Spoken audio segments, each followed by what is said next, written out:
where I also worked at the Downtown Denver Partnership, running the innovation program team.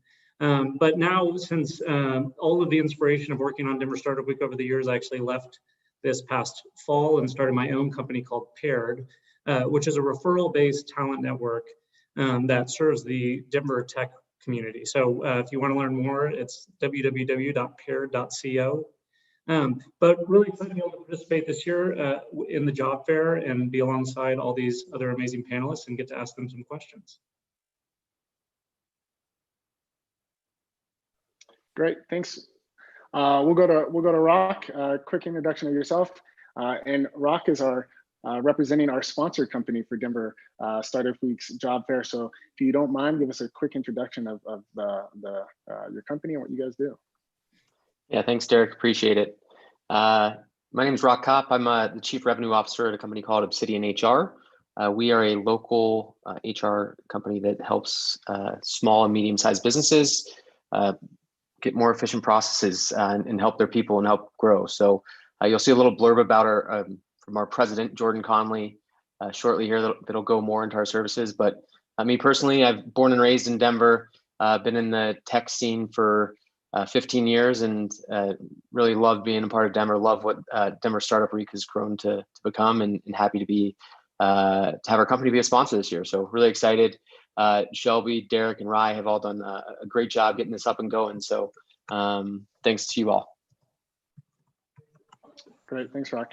And Colette, if you don't mind unmuting and introducing yourself. Thanks, Derek. Nice to meet everyone. Really excited to be here. I'm Colette. I'm a talent acquisition partner here on the Wix team. Wix is a new introduction to the Denver market. We opened our office in May. Now we have a little over 70 individuals, mostly in our customer care division. We're very excited to be joining Denver. Our mission and our vision here at Wix is to empower any person in any business or community to create and manage and build their dreams online. So our next avenue to that is expanding our customer care team. Really excited to be here and meet all of you. Cool, thank you, Colette.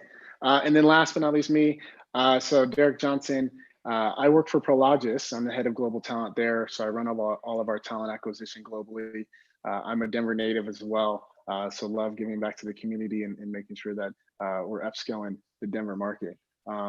So I am your go-to person for hiring at Prologis, as well as an active participant in Denver Startup Week, and have been involved with Denver Startup Week since year 2 of inception, doing the job fair and showcase. So with that being said, I'm gonna turn it over to Rye, who's gonna mediate our discussion today, and let him kind of take over the reins. All right, well, thank you, Derek. Well, obviously, as everyone can see, this is a really amazing group of folks.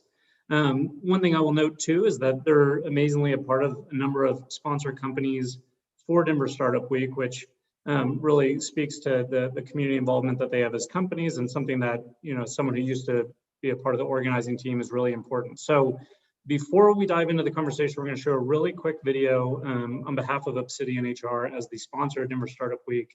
We're really grateful for their support. They really allowed us to create the software that you all will be using at the job fair this week. So we're going to have a quick video from them and then dive into the conversation.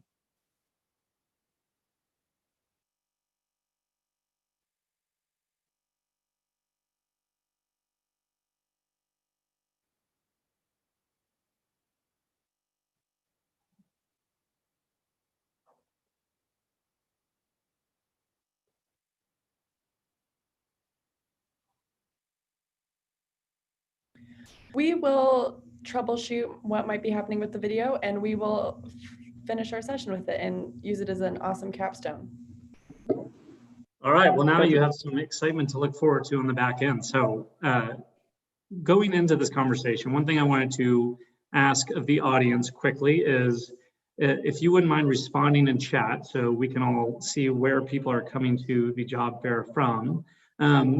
We have 4 options that we're looking for you to respond to quickly, and just put the number in chat about where you are in your job seeking process. So please respond with the number 1 if you are someone who loves your job and cannot wait to get out of bed in the morning. Please respond with a number 2 if you like your job, but it's not the right fit. Respond with a number 3 if you're saying, get out of here, I feel stuck, I need a change, something's got to give. And respond with number 4 if you feel like your job is fundamentally not aligned with your purpose and that it just couldn't be more apart from who you are. And I imagine there will be some folks on the video who are with companies where they're representing them as the recruiters. So it's okay if that's a number 1. But I want to get a feel for who's on this call, where you're at. I think it's really helpful to see if folks are passively job searching or more actively desperate. And it gives us a really good insight to take into our conversation. So, and don't worry, your manager won't see this. So please be honest. Important caveat. Yeah. Okay, so to get started, I'm going to ask a couple of questions, and we're going to let the audience also ask some questions. So if things come up during COVID, or if things come up during the conversation, please put them in the chat. So the first question I want to ask, and Rock, I'm going to start with you, is before COVID, unemployment in Denver and more broadly was pretty historically low. It was at 2% in Denver. Companies struggled to find enough great people to apply for their jobs. And then March came around, we've seen layoffs, we've seen hiring freezes, and certainly there's a lot of discussion around that being the trend in the country. But could you give us what your insight is into what is the market today, especially for Denver's startup companies, for Denver's technology companies? Are companies still hiring? Is it a new world entirely and we need to change our basis of understanding? Or is it similar to what we saw before March? Yeah, great question. I think the market that we have seen is actually, it's still very robust, and there's a lot of jobs that are available, specifically in the software space, right? Like a lot of the startups in the community are software based. And so we've seen a lot that has kind of, come and gone there. On the Obsidian side, we're hiring for multiple roles as well. And our talent, like the application influx is kind of through the roof. What we've seen is actually a lot of people who are not in Colorado that are interested in the role. So the market has definitely changed from the fact of the hiring pool is not just local anymore, right? Every company has been forced to figure some remote option out. Some might decide not to go remote, but that's the reality of it. So, and I think the other thing that I have seen from a candidate perspective and kind of where it is, the skill set to interview on a video conference line instead of in person. And that's a skill set that needs to be learned. And people, there's people that I've interviewed in person that I've then interviewed on a video call, and they show up completely differently. It gets uncomfortable if you're talking to someone for an hour and a half, and you're having to engage on the screen the whole time. So I think it's a huge opportunity for candidates, as far as getting in there and showing how they can work remotely.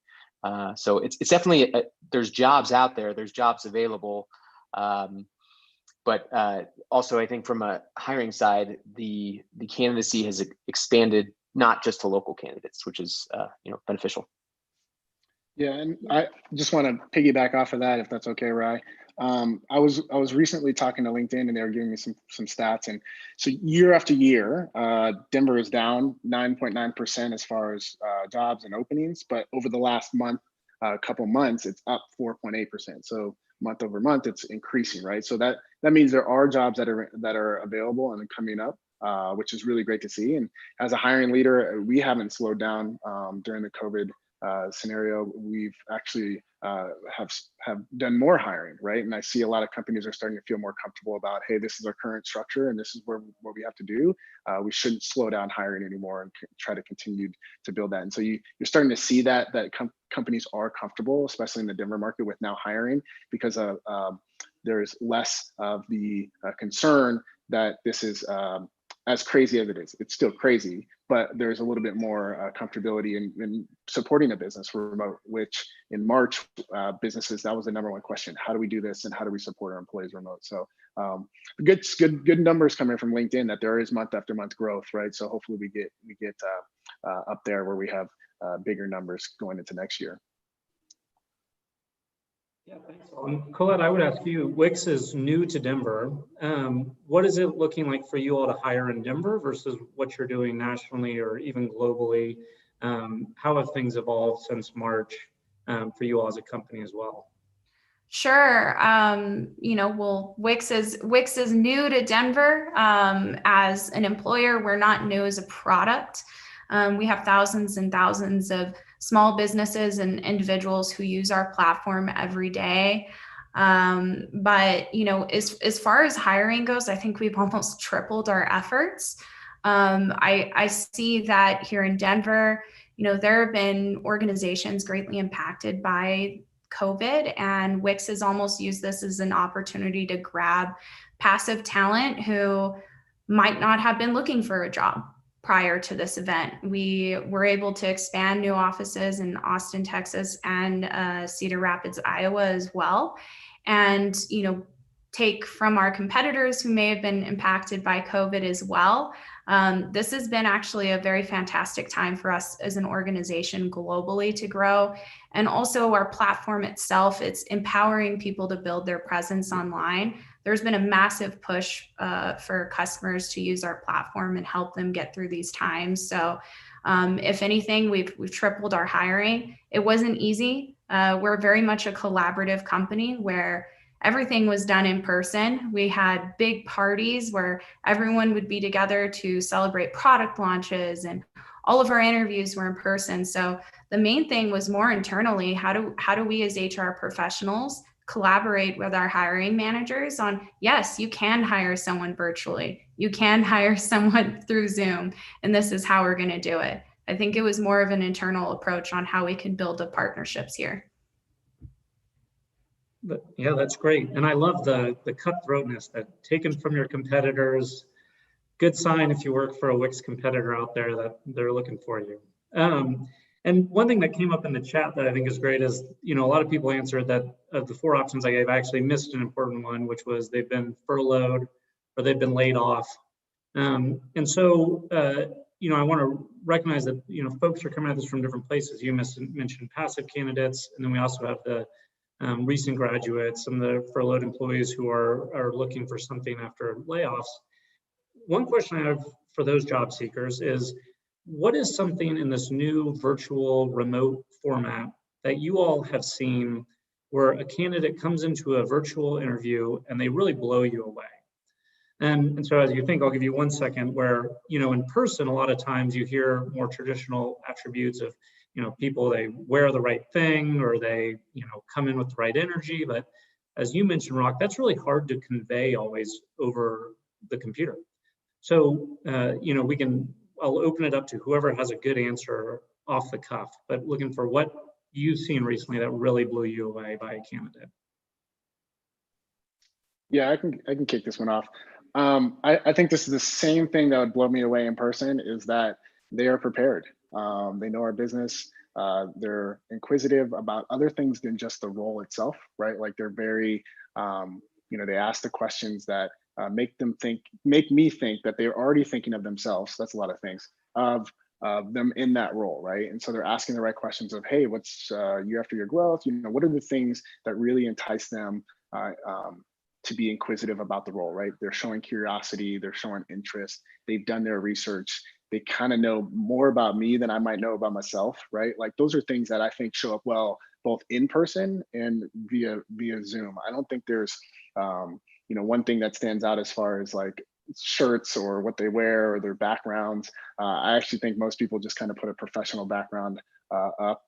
Like Shelby has the famous office scene, and I think those are great. Some people show their personality that way, which is awesome. But to me, it's just the sheer preparation that somebody has is what always blows me away as a hiring manager. That's great. Rock or Colette?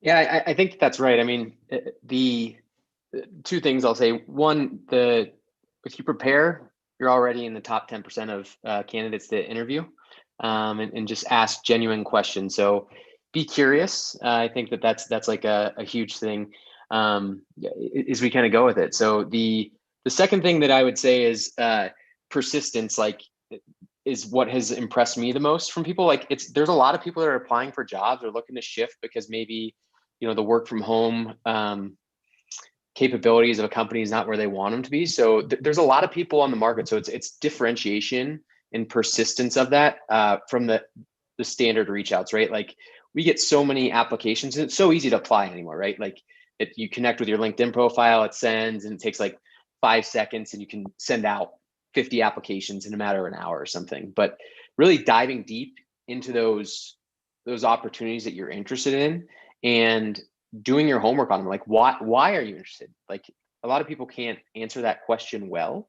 That's where the homework comes out, right? It's one of my first questions that I ask is why Obsidian, right? And so I don't want it to be because it's the job that I saw on the job board and I want to be in sales. Like I want a little more than that. So I think just as employees or candidates want to feel special and that people are paying attention to them in the interview process, companies want to feel that same way too, right? Like the recruiter is or whoever you're talking to, the hiring person, they are all humans too. And so people enjoy talking about themselves, enjoy learning about, what you have to do. And when you make it special, like to that person, I think it's very helpful. Yeah, and I agree with that, Rock. Ultimately, hiring and interviewing via Zoom and video chats, it's awkward.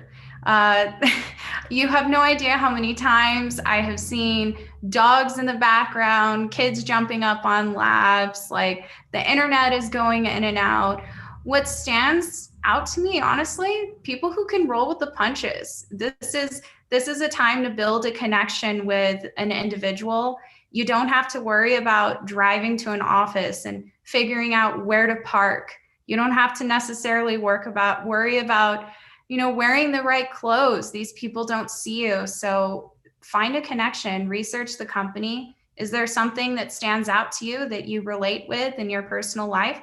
Great, bring it up. Don't be afraid to, during a Zoom call, to say, I want to work here and here's why. It's about having that confidence and just roll with the punches. Like our internet is going to go out. I can remember my interview here at Wix. My cat was like jumping behind me the entire time, and I had a dog like barking in the background.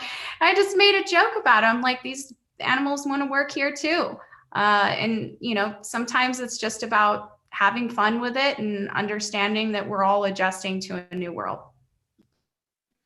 The hope is those things make you a better presenter moving forward, right? How do you deal with the distractions? Well, that's great. So we have a few questions coming in through the chat, and I want to encourage people to keep sending those in. One that I think is really interesting, I had seen that there were a few recent graduates on this chat. How do you overcome being slightly less qualified than some of the other applicants? And so, with recent graduates, I've heard this come up with several folks that I know where, they're applying for the same entry-level position that someone who's been laid off and has 3 years of experience is now applying for. And so how, as a recent graduate, can you help position yourself to be more successful? And then the same goes beyond recent graduates. How can you, if you're applying for a job that you feel like you have the right experience for, overcome people that are simply more experienced than you applying for those same roles? What is it that allows you to stand out, that allows you to get the difference or be the difference maker? Rock, it looks like you're ready. Yeah, I think it's the same. That's that persistence thing, right? Like it's really easy to just go apply to 50 jobs, but I really don't think the shotgun approach works. Especially when you could say like the cards are stacked against you, right? So you need to like find a profile that fits well with your background, and you can see that, right? It's really clear. It might be 0 to 5 years of experience. Well, that's fine. Like the 0 is there, and hone in on those 10, 15 jobs, whatever it is, and really get to know them, right? Like it's ultimately a bit of sales where you're trying to sell to the candidate, and then all you can ask for is the opportunity, right? So when you go into that meeting, to be prepared and ready to go. But I really think that the mistake that we have, and just with technology and things being so easy, is we don't dive deep into understanding like what we actually want. So think about that, know what you want to go after. And it's okay if the answer is, you know what, this might change in 2 years. That's okay, right? Like, I think anyone who's like what do you want to be in 10 or 15 years question, like, just, it doesn't exist anymore. And so it's just, the world's changing so much. And so what I ask people now is, what role does this job play in your career? And if it's getting a foot in and trying something new, like, that's great. That's open and honest. And you want employees who are going to be open and honest with you, right? So there's traits that can come out through the interview process that are aligned with values of a company, right? And so I think that is like, find those companies, find those jobs that you really want, and dive deep into them. Yeah, Rock, the effort, I mean, what sets the greenfield individual out, or in this, it could be even if you were a veteran and you're looking for a new role, is that, did you reach out to me, right? The hiring manager, or the head of recruiting, or did you reach out to Colette, the recruiter, right? Like, how willing are you to go kind of down that path? And I would say a lot of times the candidates that make the extra effort to find me on LinkedIn or reach out, kind of helps them get bubbled up, or at least seen, to look at their background better, right? Because there could be a lot of applicants that come through, and sometimes the candidate that just reached out to the right person got bubbled up faster, right? And they were more seen by the hiring managers.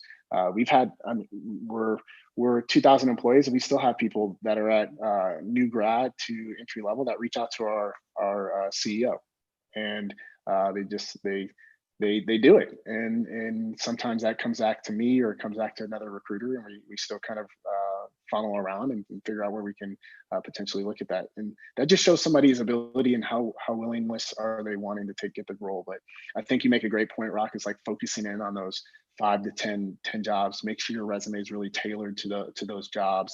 You can talk thoroughly through why that job matters to you in your career trajectory, versus just the shotgun approach, right? Where you've applied to 50. And I've had people where I've reached out to, and they say, "Oh, what is this job again for? I'm sorry, I've been applying to all tips and different types of roles." And it's like, that's instantly like going to be a, hey, maybe this isn't the right fit, right? So even if you do get a call back, make sure you do your research, right? Make sure you know who you're talking to, and you're prepared, and you're not caught off guard, right? Because you don't know what opportunity might turn into that door that really kind of sets your career off, right? So be open to those conversations. And then Colette, before you answer, can I add another element to it, which is, in the chat, we've seen a few people saying they really experienced the inverse of being either being screened out, they think, because maybe they're too experienced for a role, or perhaps too old. So would you mind also touching on how someone who has a lot of experience, or has a lot of experience in a different industry, can best capitalize on that and make themselves or set themselves up for success? So to address this is kind of like a two-pronged answer here. First of all, looking for a job is stressful. It's one of the most stressful times that an individual can go through in their entire life, whether you're just graduating college or you have 20 years of industry experience. This is never an easy time. And I think it's very easy for us as an individual to think the cards are kind of stacked against us. As a new graduate, I would say look at your career opportunities within the university hiring. There are individuals who are dedicated to helping you find a new job. Reach out to your alumni networks. See where people have gone from your college or your certification programs and where they work. Reach out to those people and ask if their companies are hiring and where you can get a foot in the door. That's a great opportunity to do it. And then, just like Rock said, like, really research the companies you want to work at and understand why you want to work at them. And I would do more than talk to the recruiters and the HR people. Get connected with the managers in these departments. Get connected with their social media pages. Like, have yourself come up to the front. I would say oftentimes, as a talent acquisition person, I'm receiving hundreds of emails a day, and I'm most of the time thinking of referrals first. So I would try and, see who leverage your network, your friends, everything, and go from there. On the other inverse side of it, if you're an overexperienced person, I think you have a unique opportunity where you have worked at several companies throughout your career and you have a huge network probably by this point, I would reach out to them and see where they're hiring instead of going directly to the application route. Most talent acquisition people, they do focus a ton on referrals. So reach out to your old managers, reach out to your old colleagues. You never know where you want to go from there.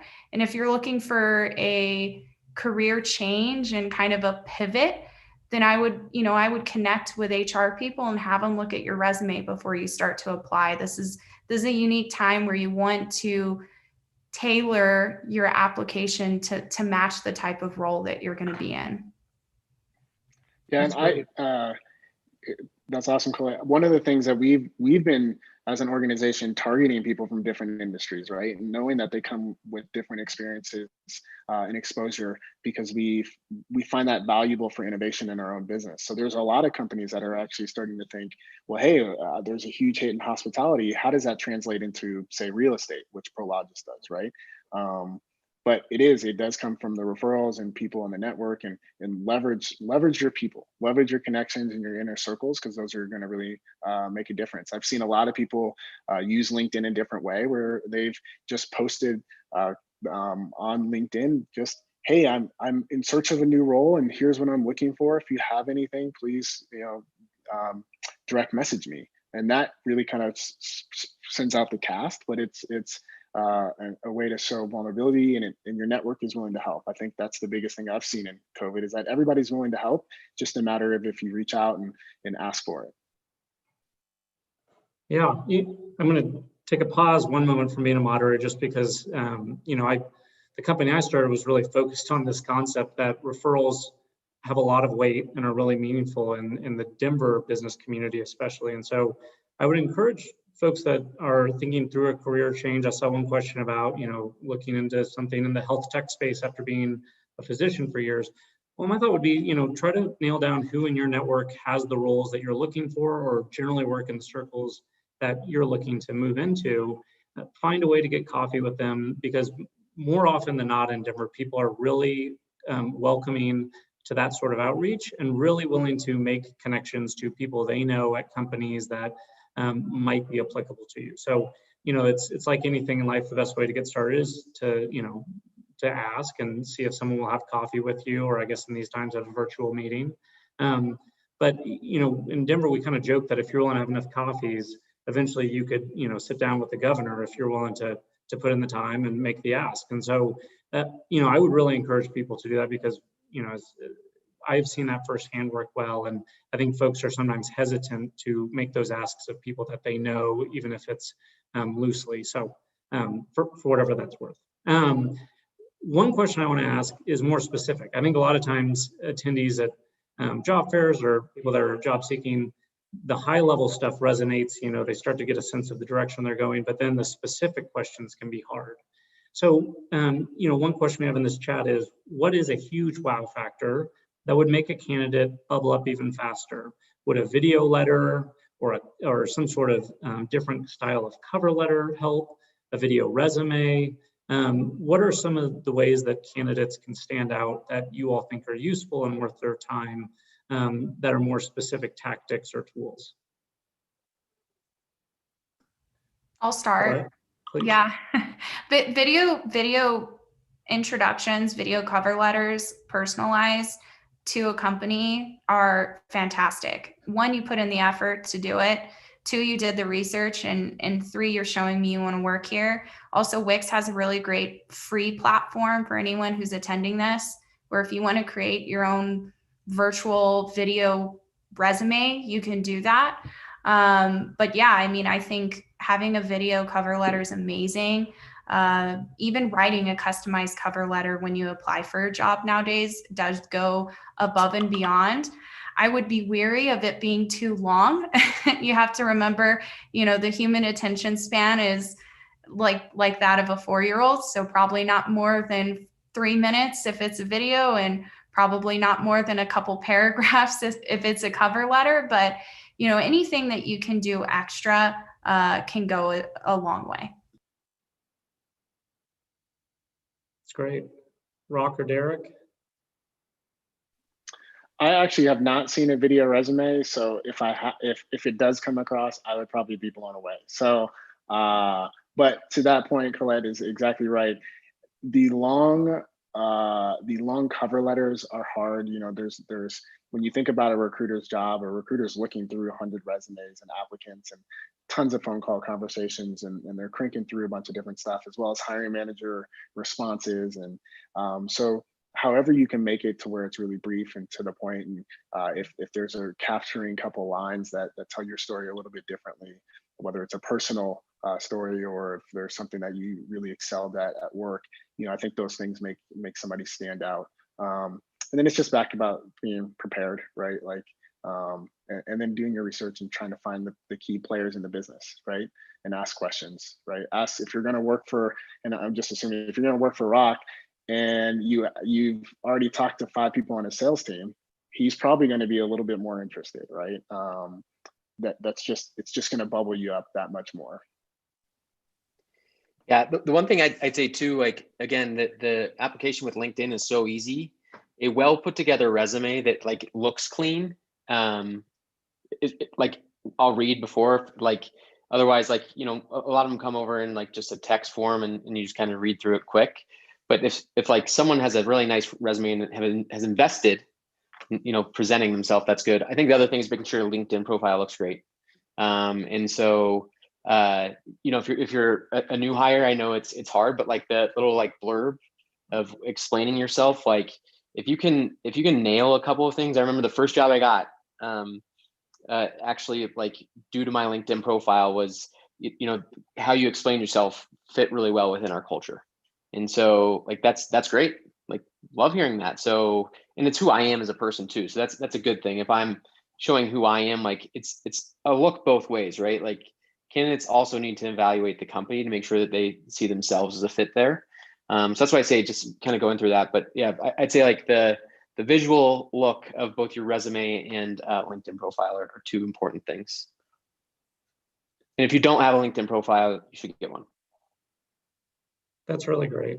You know, I'd also recommend for folks just to Google resume creators. There's a lot of really good tools out there that are free that can help make your resume look really clean. They'll also have some guidance around cover letters.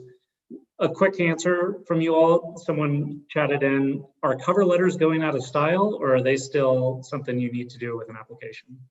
Yeah, I'm going to say it really kind of depends on the level more than anything, right? Like, I think the higher you climb, the more cover letter actually kind of sets somebody apart, right?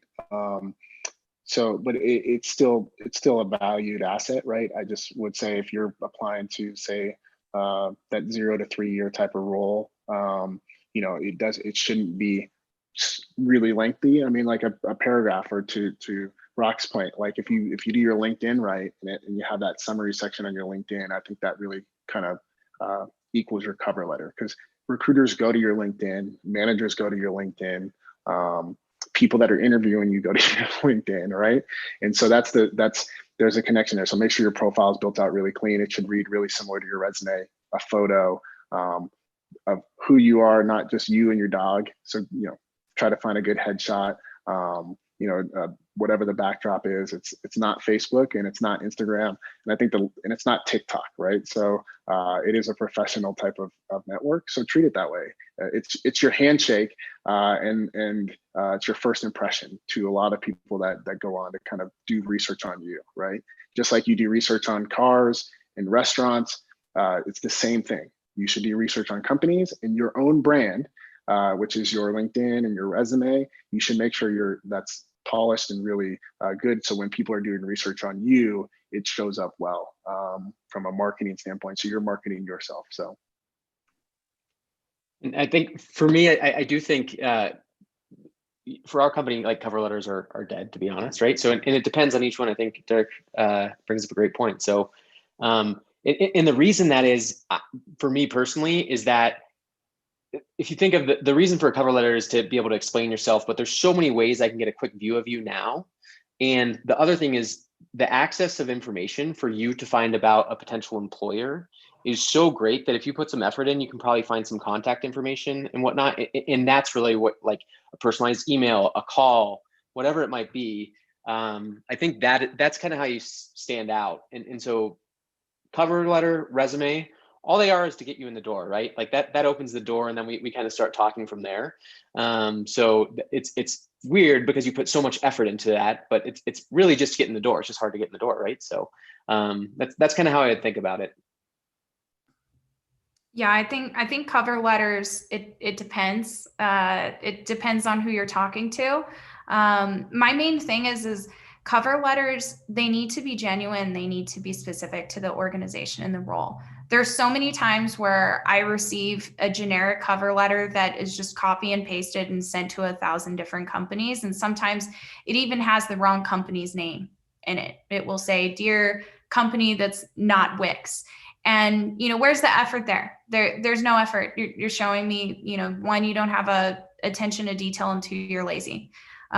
So if you're going to do a cover letter, fantastic. Make sure it's dedicated to the role in the company that you're applying for. If you can't do that because you have a ton of other things going on, then I would say skip it. It doesn't matter what, level you are in a position. You want to make sure you look prepared, as Derek said earlier in our meeting, and nothing makes you look less prepared than using a generic cover letter.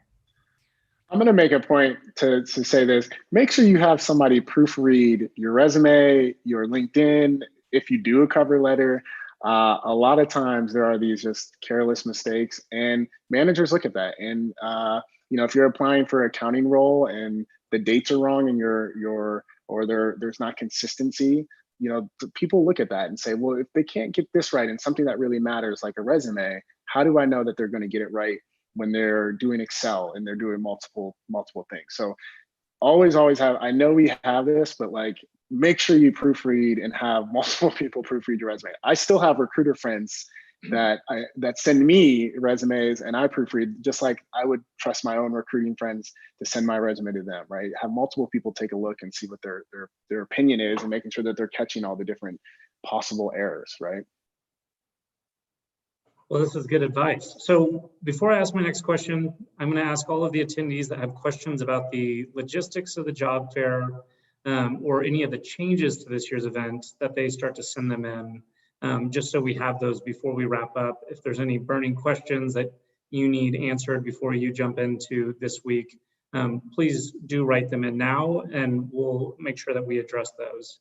And while those questions come in, another quick hitter. Someone said, when writing cover letters, who do I address it to? A very specific question. Anyone? Rock? I think a lot of job postings now will have the specific hiring manager. So if you can find that, that's who you should address it to. I would personalize it as much as you can. But again, for me, I'd rather you bug me 6 different ways to try and get a hold of me than create a cover letter. It's addressed, but as personalized as you can. Perfect. Derek, you look like you have something to add there. Yeah, pondering. I was going to just say that if you don't feel comfortable writing a cover letter and you'd rather address, you're trying to figure out who to address it, use the email, as Colette said, right? Same with Rock, right? Really find out who's in charge or who's on the team, and then write to that person, write that email to that person and really capture their attention, because then they can then turn into your advocate to help you through the process, right?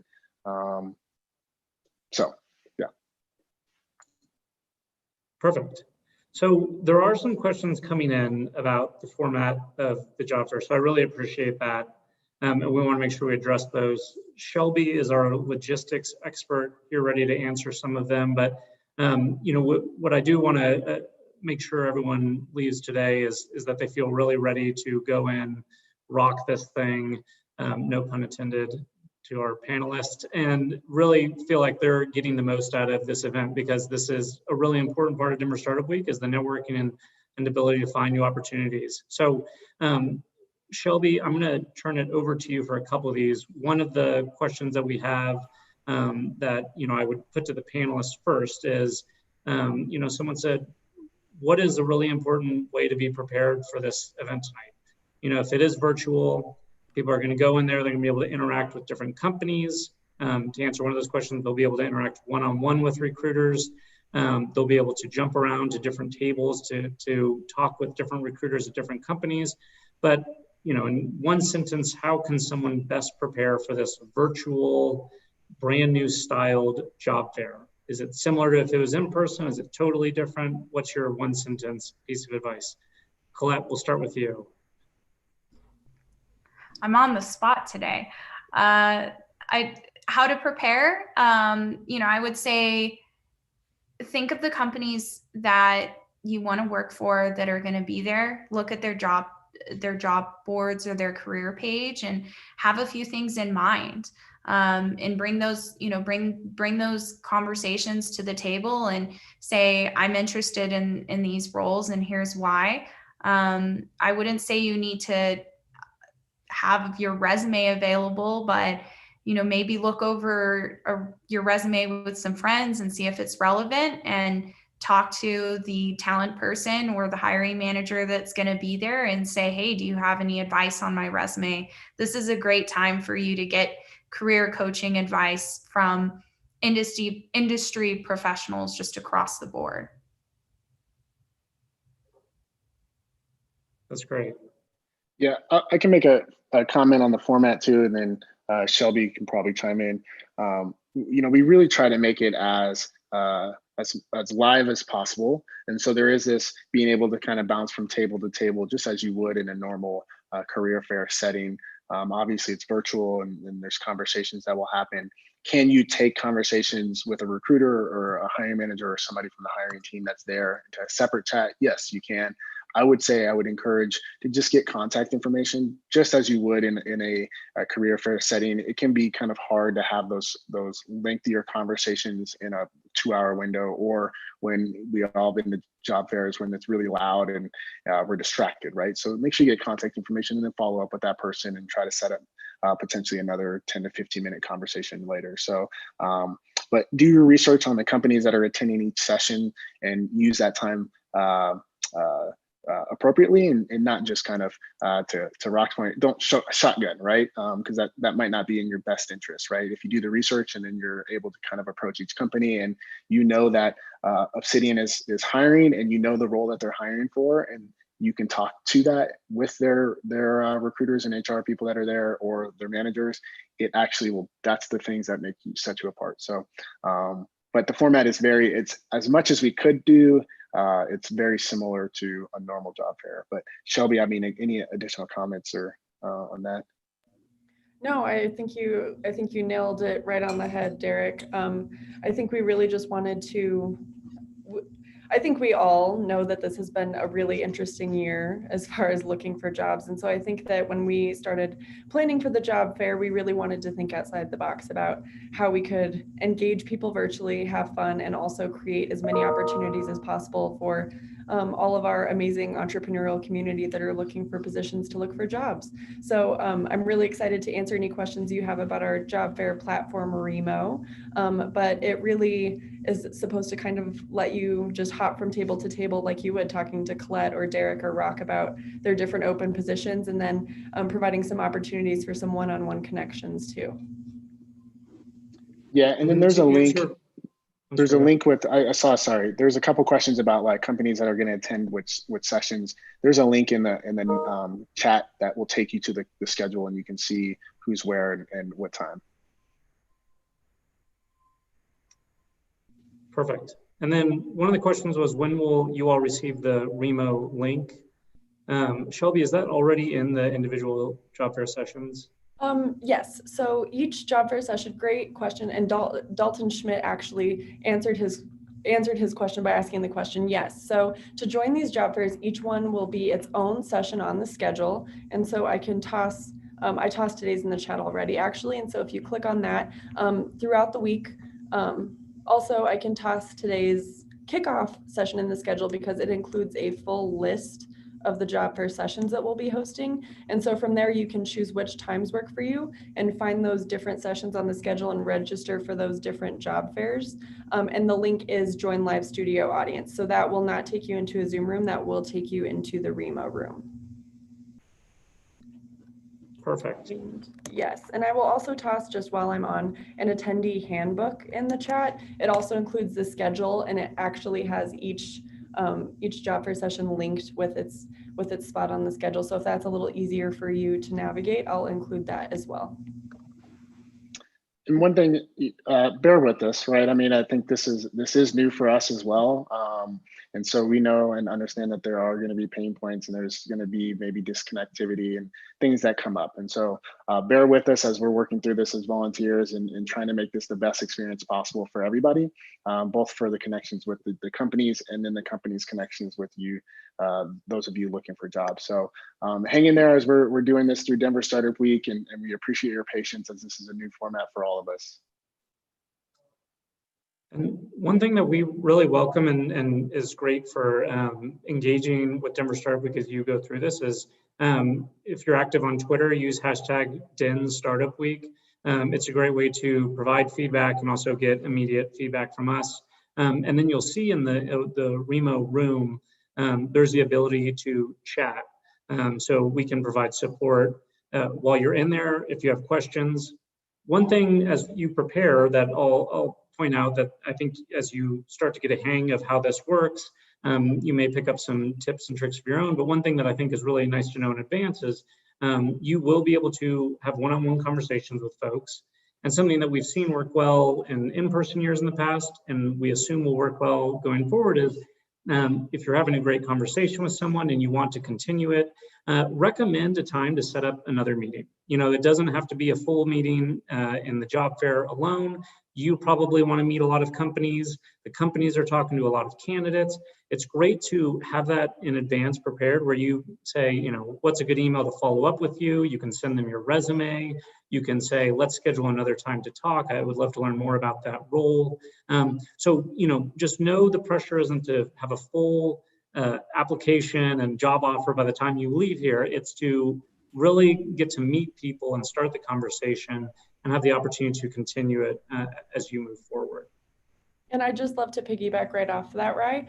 Our platform Remo does offer you the opportunity to connect your LinkedIn, your Calendly, a lot of those really great resources directly to your profile, which pops up as a little business card when someone hovers over your name. And so that's a really great way to just easily say, awesome, I'll book a link through your Calendly and not have to do so much coordination and just make it a really easy process for everybody. So once you hop into the room as an attendee, go ahead and take a minute to build out your profile a little bit if you'd like to add those resources in for recruiters.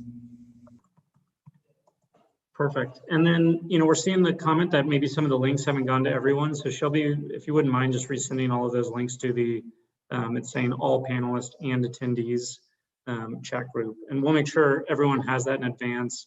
Again, the handbook, which is available on our website and Shelby will share, has a lot of great resources. And we really recommend as attendees taking a moment to review in advance. I think a theme that I've heard from our panelists is that doing the research, the upfront work is a really good way to be set up for success. There might be a little additional homework that will be useful around reading that handbook and getting familiar with how this format will be different, just because it isn't your traditional job fair. We're not going to be able to be in person. So reading that handbook in advance, I think, will be well worth your time. So as Shelby is sending those links, I want to ask all of the panelists to provide us with one final takeaway. If you were to want job seekers to leave this conversation with one piece of advice for how they can best take advantage of this week. And I'm going to extend this beyond just the job fair, because I think the job fair is an important piece of the puzzle. But as you think about how someone could best take advantage of their experience with Denver Startup Week, what would be your piece of advice, whether it be around networking, around content, and listening into sessions, whether it be about reaching out to new people on LinkedIn? It can look like whatever you want, but would love one piece of advice. So Colette, I've picked on you to go first a lot today. I will pause and pick on Rock instead. What would be that takeaway you would wish people to walk away with?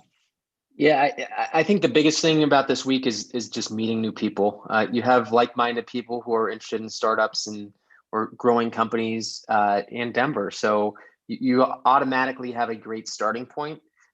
if you can meet 5 to 10 new contacts, you know, that you can continue conversations on, I think that's a wildly successful week.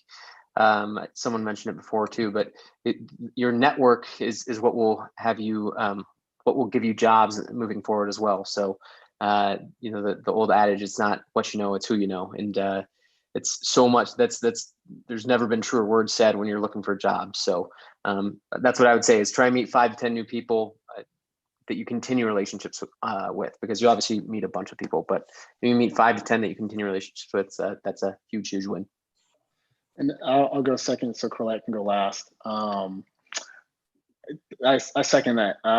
You know, if you see somebody, you know, get on LinkedIn, you know, look at their profiles, look at their background, see if there's a mutual interest, and then follow up with them. I think the biggest thing that I've seen with Denver Startup Week over the years is people make great connections during the week, and then they just tailor off, and then all of a sudden they get reconnected on the following Denver Startup Week, right? Make an effort to kind of stay connected with people and shoot people virtual coffees or whatever happy hours. I don't know, whatever you can do during this time, but just stay in touch with people, ask people how they're doing, and be genuine about it. Because I do think Denver does have a uniqueness amongst itself as people are willing to share ideas, concepts, and make new connections and really help one another out. I think most cities try to do that, but Denver really has a unique connection where it doesn't matter how high you go into organizations, there's always this willingness to help out. And that's something really unique to Denver that I love. So follow up with the people that you connect with and stay in touch with them. Don't just use, you know, just don't make those 10 contacts and let them fall by the wayside. And I third that, to save the best for last. Yeah, I mean, try to attend as many events as you can. Denver Startup Week, I mean, with all of the different topics that are covered, you're guaranteed to gain 1 or 2 skills out of this week.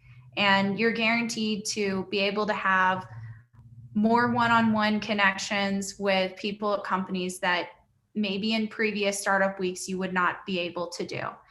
So take advantage of this Zoom meetings that we're all going to be having. I know Wix, we introduced the keynote speakers earlier today, and our head of global customer care gave his personal email address. Use these as an opportunity to connect with leaders at companies and forge long-standing relationships. You never know where this may take you going on, and one day we'll look back at this and think, during a virtual conference, I met this one person who helped me find a job. A few months later, there's a ton that can happen out of here.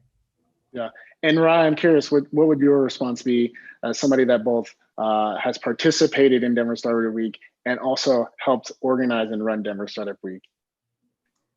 That's a good question. I always told people to take advantage of the free beer and free stuff that they could find at events. So my answer doesn't age well with the all virtual event. I would say that what I think is so fun about this is the inspiration. So for me, I like to tune in less to the hard skills, more to the inspiration, because there's nothing more innovating or invigorating than hearing someone who is just at the top of their game give a presentation that makes you just leave this week feeling like you can't be stopped. So that would be my take, is find a few things that are out of your wheelhouse or less specific to skill building and more just fun and inspirational, and makes you excited to live in this awesome city and be a part of this incredible community. So we're up against time. What I will say to folks who are on their way out is you can email info@denverstartupweek.org with any questions. We're really responsive this week. We promise to get to those questions, especially if you have around some of the logistics with the job fair. Twitter @Den Startup Week or #Den Startup Week is a great way to get a quick response. And then in Remo, you'll find really great ability to chat and get customer care as well there. So I want everyone to give a virtual applause to our panelists, who are amazing people, for all their work to make this happen. And want to thank all of you for participating in this. I hope that you have a great experience. Give us feedback on our website and through that info@denverstartupweek.org email. We want to hear from you and hope that you have a great week meeting awesome companies and making it happen. Yeah, thank you very much for coming. And because it's virtual, invite your friends from other states. Get more participation and let other people experience what Denver has to offer. And to Colette and Rye, there's a lot of things you can learn throughout the week, and it's for free. So take advantage of it. Thank you, everybody. Thank you all. Have a great week. Thanks all. Bye.